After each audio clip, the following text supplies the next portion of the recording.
So let's move to part 3 about my final reflections and opinion about this unmedicated birth experience. First off, I think it's pretty much doable.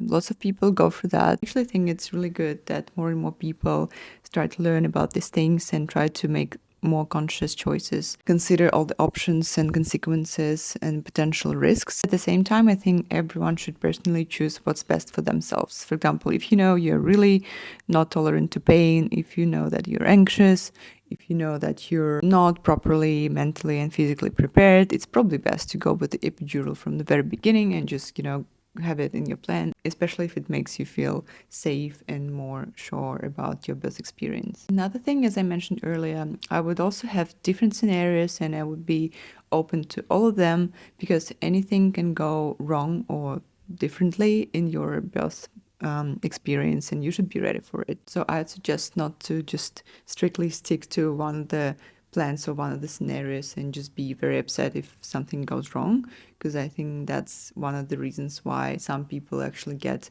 upset or disappointed at the end of their birth experience if something goes not like they planned before.